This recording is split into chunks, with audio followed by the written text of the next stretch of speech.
ওই আজকে আমাদের বাসরাত। তো কি হয়েছে? কি হয়েছে মানে? আজকে খেলা হবে। খেলা মানে কি খেলা? ওই আমি তো ভুলে গেছি, আমার বউটা কিছু বুঝছে না। কি হলো, চুপ করে আছো কেন? কি খেলবা? আমারও খেলতে ইচ্ছে করছে। আচ্ছা, তোমার কেমন পছন্দ? ড্রাগের স্টাইল পছন্দ?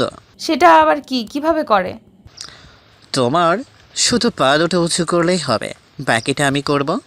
কি করবে? ড্রাগের স্টাইলে খেলা হবে, কিন্তু খেলা হবে, শব্দ হবে না। কি বলো এসব? কিসের শব্দ? আমি পা উঁচু করছি, দেখি কি খেলবা। আমি চট করে আমার প্যান্টটা খুলে ফেলি। নীলা আমার ওইটা দেখে জ্ঞান হারিয়ে ফেলে। আমি চট করে প্যান্টটা পরে ওর কাছে যাই। শালার আমি ভুলে গেছি আমার বউ যে পিচ্ছি। আমার এত বড় মেশিন দেখে ওর তো এমন হবেই। নীলা কাছে যাই, গিয়ে ওর চোখে মুখে গিয়ে পানি ছিটাই। নীলা, ওই নীলা, কি হয়েছে তোমার? একটু পর মিটমিট করে চোখ খুলল। নীলা, যাক, বউটা মরে নাই। সাধের বউ আমার, এখনও বাসরে করি নাই। মরলে আমার কি হবে? তখনই নীলা কান্না করতে করতে বলল, আপনি একটা লুচ্চা। এসব কি দেখান আমাকে? লজ্জা মানে? কি বোঝাও তুমি? কি বুঝবো, হ্যাঁ? আপনার প্যান্টের এটা বের করলেন কেন, হ্যাঁ? তো কি করব, বাসর রাতে তো এইটা দিয়েই খেলে। ছি, লুচ্চা পোলা। কি লুচ্ছা? দাঁড়াও, লজ্জা পোলা কী করে দেখে? আমি নীলার দিকে যেতে লাগলাম। নীলা পিছোতে লাগলো আর বলতে লাগলো, শয়তান, আমার কাছে আসবি না। তুই আমার দেহ পাবি, মন পাবি না।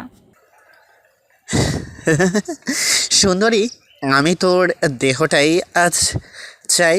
নীলার কাছে চলে যাই। নীলা গিয়ে দেওয়ালের সাথে পিঠ লেগে যাই। আমি আলতো করে নীলার কোমরটা ধরে একটা টান দিই।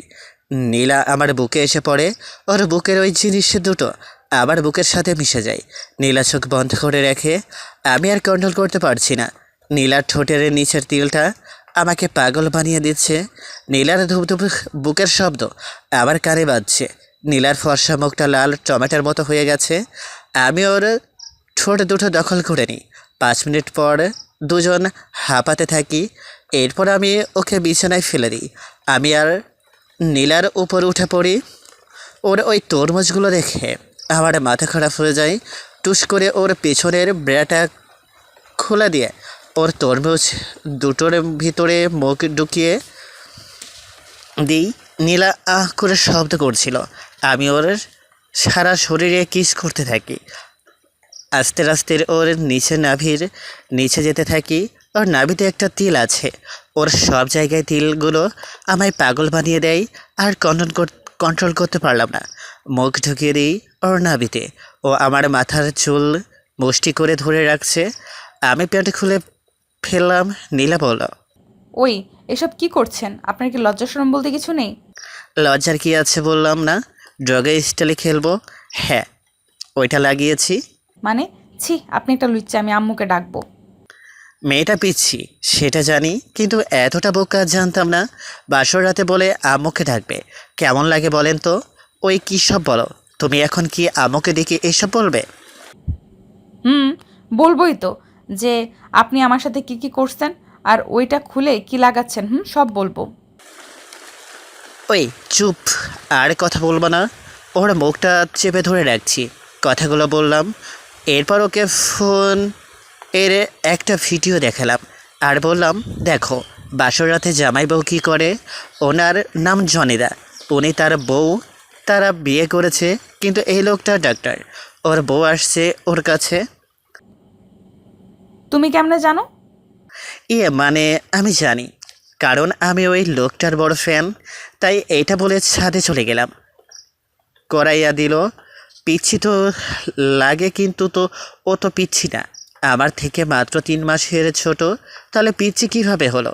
ওর কথায় ওকে পিচ্ছি মনে হয়। মনে হয় ভাজা মাছটাও উল্টে খেতে পারে না। আর যাই হোক, আমার বউটা কিন্তু হিন্দি সিনেমার সানি লিওনের থেকে কম না যে হট। হাতের সিগারেটটা শেক করে রুমে যাই।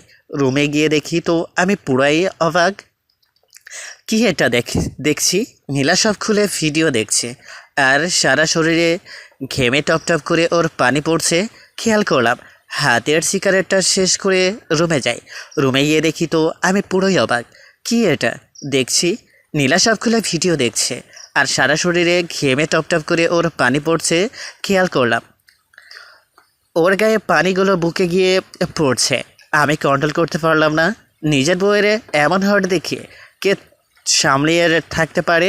ওর কাছে যাই, তখন নীলা বলে, ওই কন্ডোমের প্যাকেটটা কই? কি ব্যাপার যে এত সময় এইসব করছিল, এখন একটা ভিডিও দেখে কন্ডোমের প্যাকেট খুলে আমার মেশিনে লাগিয়ে দেয়। এরপর আর কি, হারিয়ে যায় দুইজন এক অজানা সুখের রাজ্যে।